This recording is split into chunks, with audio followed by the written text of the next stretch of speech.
What's up, guys, and welcome back to Goddess Level Podcast. I'm your host, Natasha IG, thegoddesstash, and we are on episode 2. It feels so freaking amazing. Thank you guys for all the support and everything. I mean, right now we have a small reach, but eventually we will be on a bigger level, and I'm excited for that.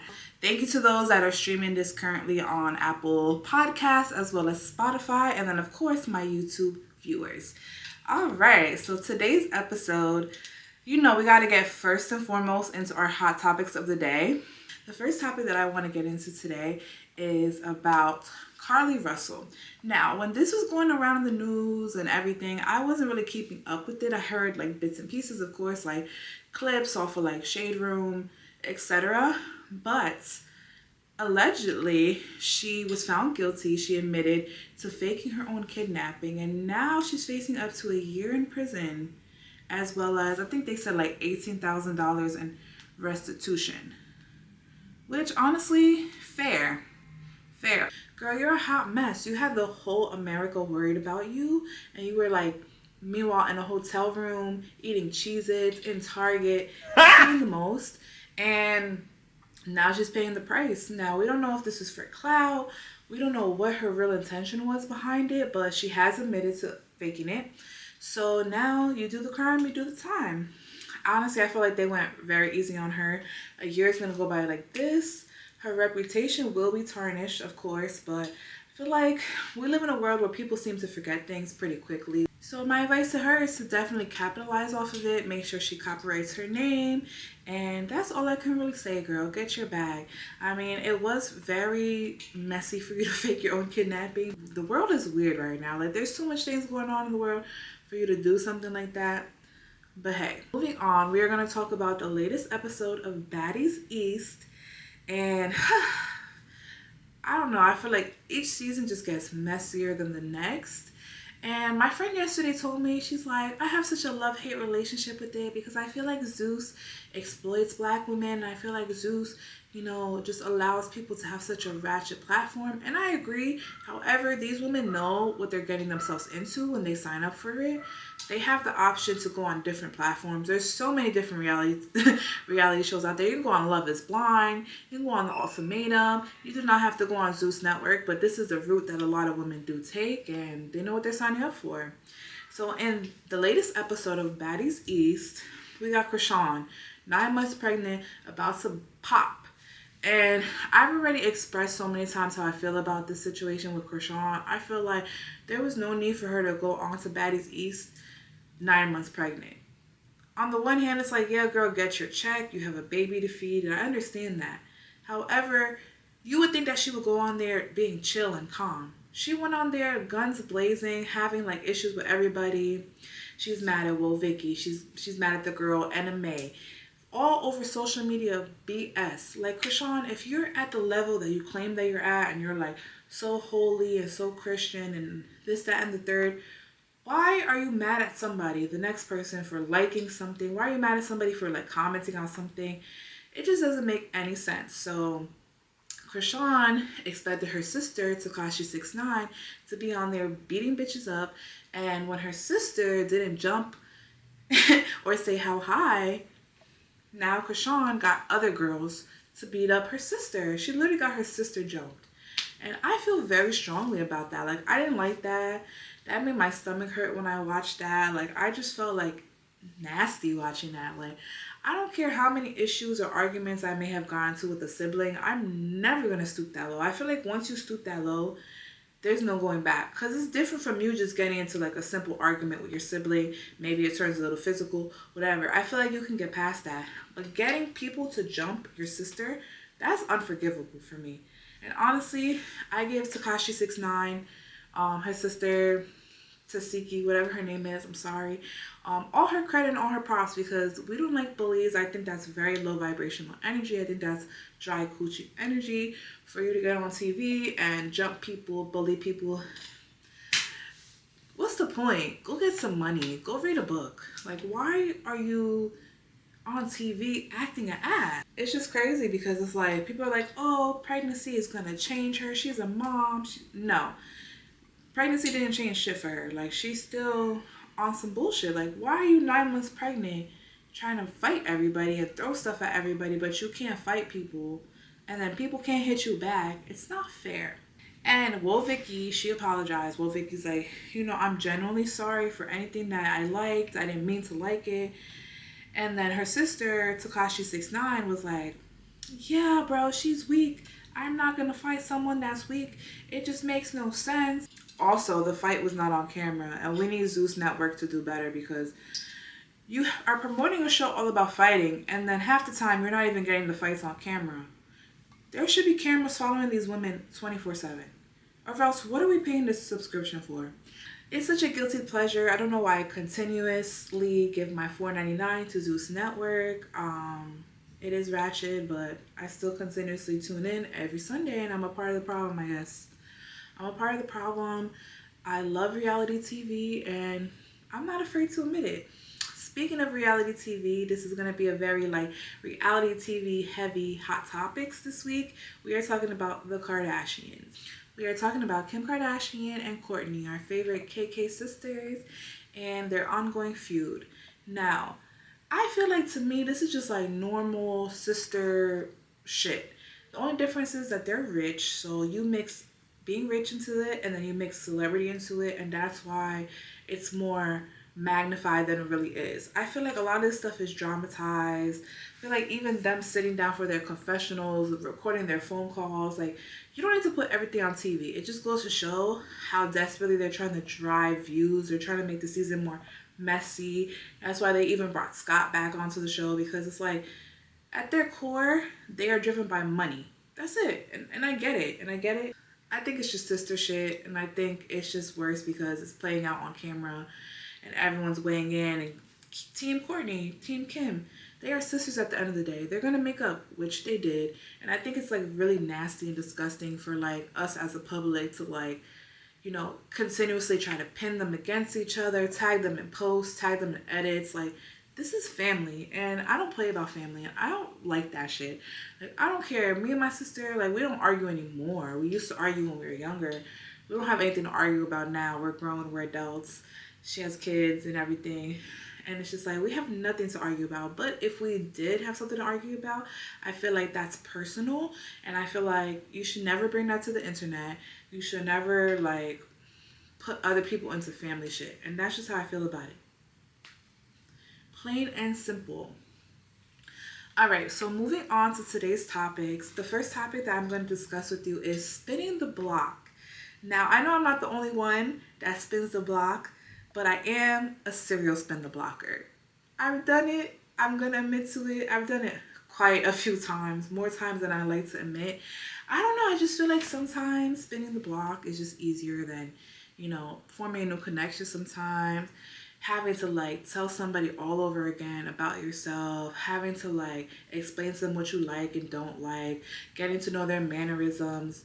It's a lot, and it's maybe that's why I deal with a lot of the issues I deal with in regards to dating, is because sometimes I'm too sentimental, sometimes I can't let go, and also sometimes I'm too nice. Sometimes I'm willing to give second, third, fourth chances for ain't shit dudes, and it's like, I solemnly swear that I will no longer spin the block after today and moving forward. Amen. No, seriously, I really want to know how you guys feel about that. Definitely hit my DMs. Definitely comment down below if you're watching on YouTube, and let me know. What is your reasoning for spinning the block? Is it about sentimentalness? Because sometimes I just think about the memories I had with that person, or sometimes I'll just sugarcoat things in my mind, oh, it really wasn't that bad, yeah, he cheated, but so what, that was so long ago, and he changed, and yeah, I cursed him out, but whatever, it doesn't matter, life is too short, trying to justify the situation in my head, when really, when somebody does you wrong, cut them off the first time, okay? We have to stop giving people so many chances, because at the end of the day, you're really teaching people how to treat you. So if you're oh yeah, I'll take him back after he cheated. Oh yeah, it wasn't that bad. Whatever. No. Honestly, You have to have standards and you have to stand on them. And that's what I'm learning. As much as it may hurt, as much memories as you may have with that person, stop spinning the block all 2023 and 2024. On a similar note, let's talk about if a man wanted to, he would. And this is just a reminder, ladies.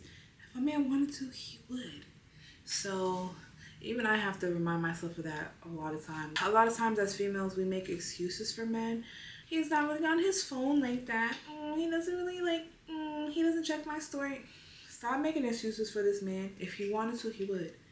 If you were the girl he wanted, he would. But because you're not the girl that he wants, he won't.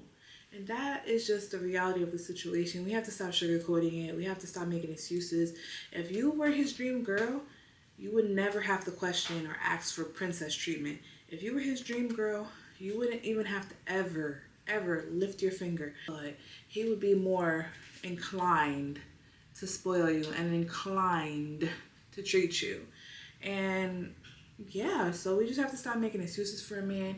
A man knows exactly what he's doing. Stop linking these men. We need to do better. We need to stop linking these men unless you want to. If you want to link him and you want to fuck, that's on you. Like, you have the power in this situation.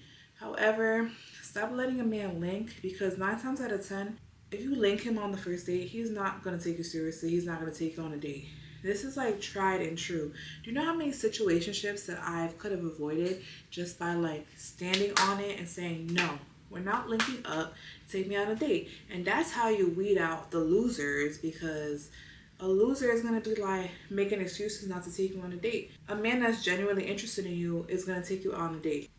That's it. Because honestly, and this is like such a sad situation, the fact that most of the guys that are like banging down my door in my DMs to take me out are the ones that I'm not interested in, unfortunately.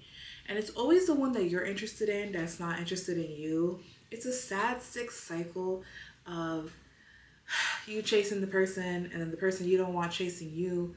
I just want to find someone that reciprocates my energy, somebody that likes me just as much as I like them and isn't afraid to show it. So I know on the last episode we were talking about Spa Guy. That's what we'll call him. Spa Guy. So Spa Guy, I kind of ripped him a new one. I cursed him out. I said everything I said to him. And I demanded my money back. I called him several times on block ID like a psycho. And I said, send me half of what I paid. And he made a point to say, I didn't want to go to the spa with you. You wanted to take me to the spa. I'm like, okay, I didn't force you to come to the spa with me, but cool, fair enough. At the end of it all, you don't have to pay me back anything. Not that you were going to pay me back, but if you had it in your heart to pay me back, it's cool. I'll take that along it, because you know what? I should have known what his intentions were from the beginning. The minute that he was not trying to take me out on a date, the minute that he wasn't trying to compliment me, that's when I should have cut him off. Unfortunately, we are attracted to people who are not interested in us, and then we start to chase people. So he's probably somewhere chasing a girl that doesn't want him. Meanwhile, I'm chasing him. It's a vicious cycle. When somebody's chasing me, it's always the case. It's always the case. If a man wanted to, he would. He would. That's when you need to have like so much self-confidence in yourself that you don't even care if he wants you or not. I want me. I love me. Fuck you. Who are you? I'll take myself on a date. I love doing things by myself. I love going on solo dates. I love solo traveling.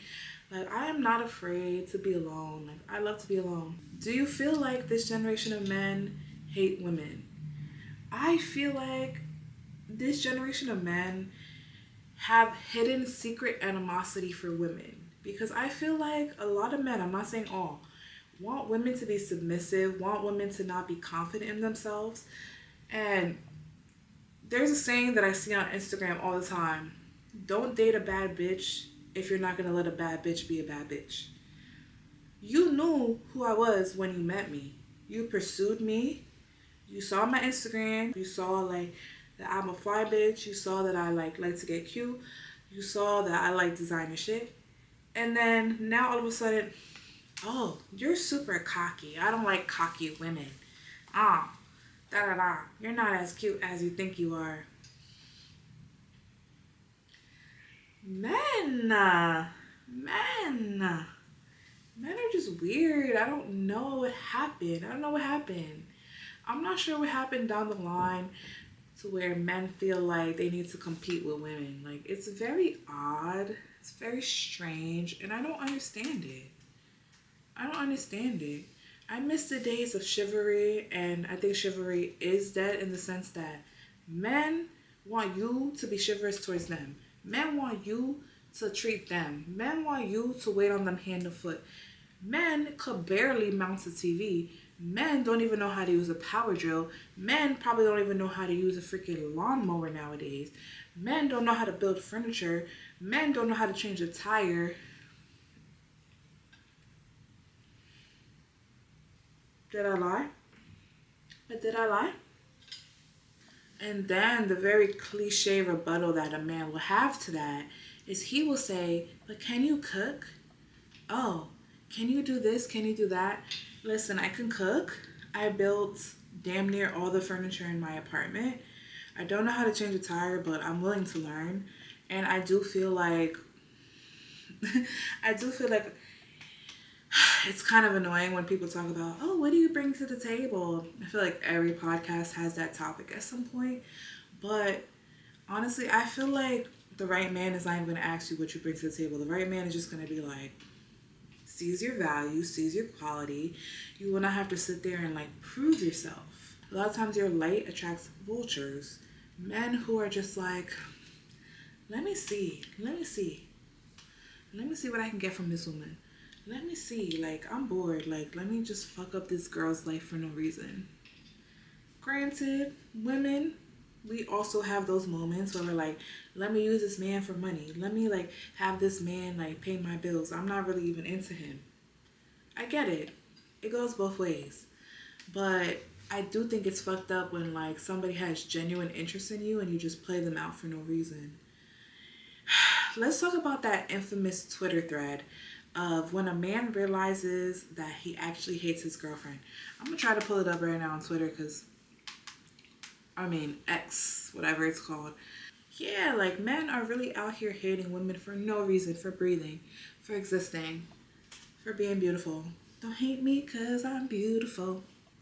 Oh, it's the phase where you slowly start hating your girlfriend. Okay. I'm about to cringe reading this. When you keep messing up on purpose so that she can break up with you and she keeps forgiving you, you'll be having a bad day, and when she hugs you, it becomes even worse. Oh my gosh. That's just crazy. And then some of the men in the comments, yeah, just be a man and tell her you want to break up. Literally. It says, I hope girls are cheating on these men. Facts. You started asking yourself things like, does she have to chew when she eats? At this point, you don't even like women. You like men, because there's no way. This thread makes me feel itchy. Like, I feel like disgusting. Like, why are men so unhinged? Why are men so unhinged? You ever had a guy that you cook for and then they're like, oh, I'm gonna cook for you, and they don't cook for you, and then you end up seeing on their story that they cook for their homeboy? If you're gay, just say that. Like, it's okay. But for you to sit here and act like you like females and you really like guys is crazy to me. I don't know. Last episode we did talk about sassy men, and a few people in my DMs had some things to say about it. But listen, I told you men specifically, if you're watching this podcast, this is targeted for women, so deal with it. Y'all can have your little misogynistic podcast, your little platform to talk about going 50-50 and talk about being toxic and talk about basketball and all the shit you want to talk about. This podcast is for the ladies. And you know what, ladies? Being Delulu is the salulu. If there's a lot of background noise, I do apologize. Unfortunately, I'm filming at primetime hour and have like a lot of background noise, etc. It's fine. Let's manifest a studio on my own so that I could film my podcast. Let's manifest that. If you are listening at home, you can't see what I'm wearing, but if you're watching on YouTube, you know I decided to get a little cute for you guys.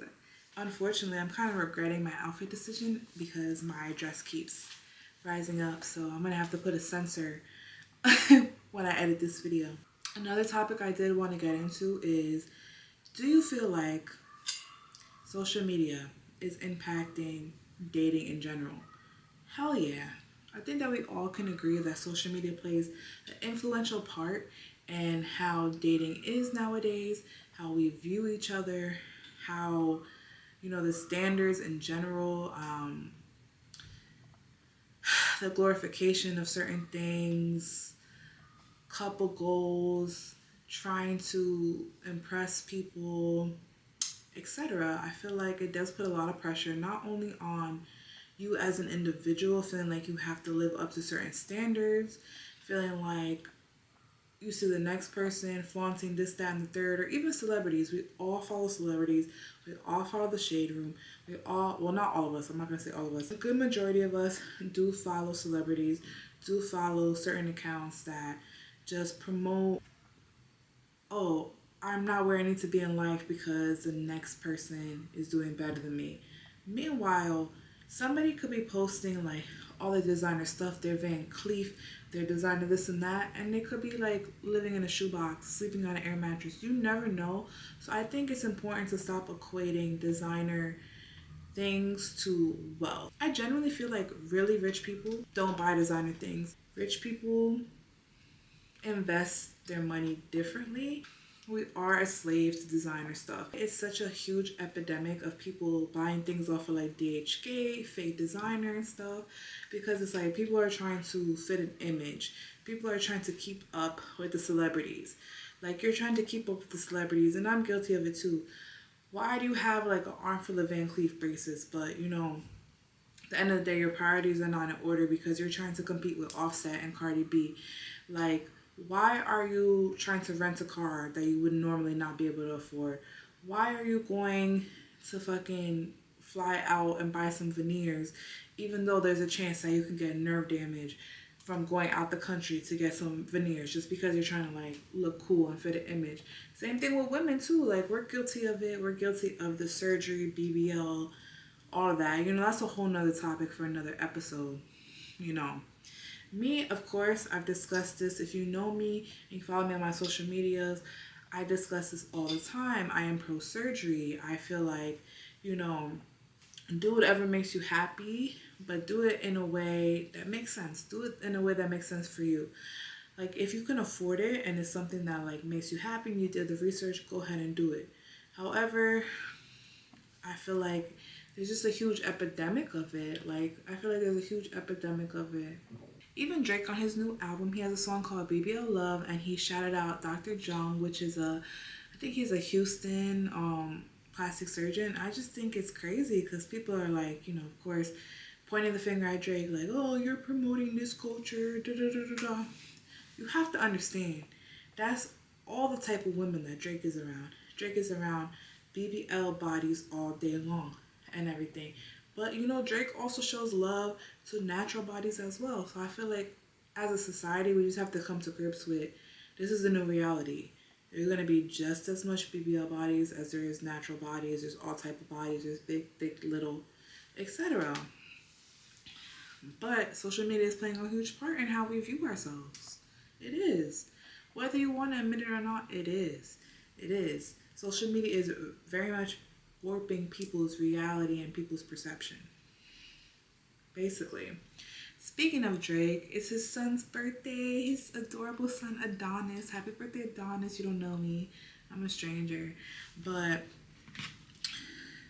people have noticed that Drake's baby mother, Sophie, is looking almost unrecognizable. I feel like people bullied her so much she went and got a lot of work done, specifically on her face. I was on her Instagram the other day, and I feel like she's been very open with like the procedures that she's gotten done. Obviously filler, and different stuff. She's clearly gotten like a lot of filler and Botox in her face. Her chin looks slimmer. Her nose even looks slimmer. And I think that she was beautiful before. I know when pictures first came out of her, people were like, ew, that's Drake's baby mother. Ugh. Because I feel like people are so like ignorant. Like, there's not just one type of beauty. Sometimes people will see like a different type of face, and I think she's French or European or something. People saw her face, and just because it's not like, she doesn't have a traditionally small nose, and she's not like this and that, like people just wrote her off as ugly. But now people are like, oh, she looks good. She looks good as fuck. Drake's baby mom look good as fuck. Da, da, da. I get it now. People are so fake. So fake. It's the same concept. Like, when you're fat, people won't compliment you, people won't tell you anything, but then all of a sudden you lose weight, all of a sudden it's, oh my God, you look so good, girl. Oh, ho, ho, ho. Go fuck yourself, respectfully. People feel entitled to know your life, and it's like, you could share a little bit, and then people just like feel like they're entitled to know more about you, more about you, more about you. Even myself, I wouldn't even consider myself a social media personality. I have like a little bit of a following, nothing crazy, but even though I still notice people like being nosy, feeling like they are entitled to know more about me. So that's why it's like, even though I vlog and I do spill a little bit, I feel like this is the most I've ever like gotten personal with people, and I really hope that it's for the better. I really hope that people are not like judging me super severely about the information I share, because I feel like at the end of the day, we're all human and we all care about what other people think about us, right? But if you've been following me, I've been on my gym journey for like the past, I want to say 5-6 months consistently. I was paying for a trainer and I was really going hard. But full disclosure, I've had surgery before. Back in 2021, I did get lipo 360 and a BBL.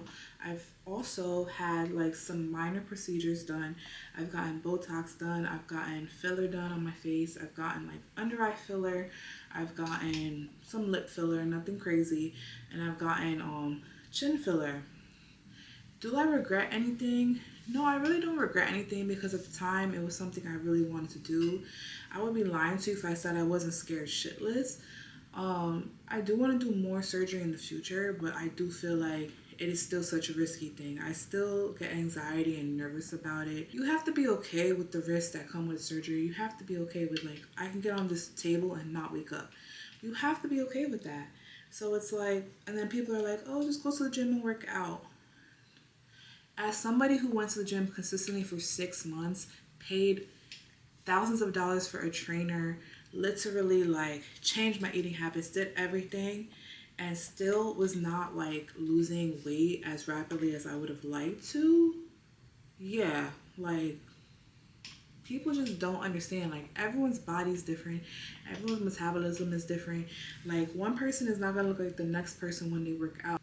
Stop fucking judging people. It's like, there's so much judgment already. Like, it's so hard living in this world like that's dominated by social media, that's dominated by like certain beauty standards. Just shut the fuck up, don't comment on people's weight, and that'll be the end of it. So yeah, like I was on my gym journey, and unfortunately I did get into a car accident. I had to take a break from working out. Right now I'm still dealing with that. I'm still doing physical therapy. I did gain some weight, and that's just what it is right now. Like, doesn't make me any less beautiful, no. I'm still a bad bitch. Don't talk about whether someone got skinnier. Don't talk about if someone got fatter. Don't talk about if someone has a BBL. Is their ass fake? Is their ass real? Do they got lip fillers? Do they have this? Who gives a fuck? Mind your business. Mind your motherfucking business. Alright, so I am going to introduce a new segment, which is going to be an advice segment. On Instagram, I did ask you guys to leave me some advice, and the tea is hot. I got some juicy stuff. So, just know it's going to be the blind leading the blind. Like, I'm not Dr. Phil or anything, but I'll try my best, okay? So, let me pull it up. Obviously, everything's going to stay anonymous. I'm not going to like say the username or anything. Just going to read the advice, and I'm going to like try my best to give some good advice. Alright, so they said, how do I bring up to my man that it bothers me that he follows so many females on social media? Ugh, this is such a touchy topic already. It's not even about me being insecure. It's the fact that it's all big booty women and OnlyFans models. I feel like he's definitely subscribing to them and it bothers me. It's giving porn addicted. Oh my god. How do I feel about this? Okay. So first and foremost, I'm not the type of person that gets upset. Like, if I'm dating a guy and he's liking girls' pictures, okay, fine, it's Instagram. To me, it's definitely the type of girls that you follow and how many girls you follow, if that makes sense. Because it's like, that's one of the first things I check usually when I first follow a guy is how many girls are they following versus who is following him back or vice versa. And I've definitely had this issue before where I've gone through a guy's following and it's just like all like, a certain type of look. Now, as far as the OnlyFans thing, yeah, that would piss me the hell off. I'm not gonna lie. Especially if they're not following him back and it's like, that's just weird. My best advice, especially if you guys are in a relationship, I mean, you can bring it up and just let him know that it bothers you. But at the end of the day, unless you're gonna go through his phone and find evidence of like him subscribing to OnlyFans and stuff, I think at this point it's just pick your battles. If it's something that you want to bring up and he's a mature enough man to discuss it, then okay. But yeah, I don't like that. I don't know. And a lot of people argue that like subscribing to someone's OnlyFans is the equivalent of a man watching porn. Not necessarily. I do feel like a lot of these OnlyFans models are more accessible versus if you're just like on a random porn site and you can't ever like get in touch with that porn star. I don't know. It just depends on like how he acts on it. Like, let's say you go through his phone. Now, I'm not saying to go through his phone, but let's say that you do go through his phone and you happen to see him like messaging with these girls or like trying to meet up with them. Then that's something different. That takes it to like a whole different level that it's just like about crossing boundaries. It also depends on like what you define cheating as, because depends. Like, some people consider cheating just like liking a girl's picture, or some people, I personally don't think cheating is liking a girl's picture. I think cheating is when you go to the extent of like trying to have them send you pictures or like paying for an OnlyFans. That to me is just like crossing the line. Or if you're like trying to like make plans, meet up with them, sending them money, anything of that nature, to me is cheating. Like, even if you didn't actually pursue it, to me that's cheating. Because why are you such a horny ass man that you're over here trying to meet up with different women? It's giving disgusting. It's giving gross. Ugh. I have so much more to say on that topic. I feel like today's generation of men are just like nasty. Number one, they don't wear condoms. Like, the amount of men who like openly admit that they prefer to not wear condoms and they don't care and they don't go to the doctor and get tested, just, it's alarming. And I'm not sitting here trying to tell people what to do or not to do, but get tested, ladies, because it's crazy out here. There's so many STDs out here. Just don't let a man take control of the situation. If anything, have condoms. Have condoms on hand. Because at the end of the day, even somebody that you think is like only having sex with you, people could surprise you. And just don't wait for that surprise to happen. Next thing you know, God forbid, you have an STD. It's real. It's real out here. But, sorry, I get sidetracked. Tell him it's me or the OnlyFans models. Pick one. Alright guys, that's it for this episode. Next week, I am going to have a special guest. I'm so excited to have her on. I want to get some different perspectives. I want to get some like dope females on here. So if you're a female who lives in New York City, who's doing the damn thing, that just has like something awesome going on, something that we could talk about. Because I definitely don't want to be on this podcast just talking about men all day long. Like, I'm definitely just not even for that. Like, there's so many other things that we could talk about. So if you have a small business, if you're a creative, definitely hit me up and we can work on getting you on this podcast. All right, guys, thank you for tuning in. Thank you for listening to me on Apple Podcasts. Thank you for listening to me on Spotify. And every Monday there will be a new episode. Tune in. All right. This is Goddess Level Podcast. I'm out.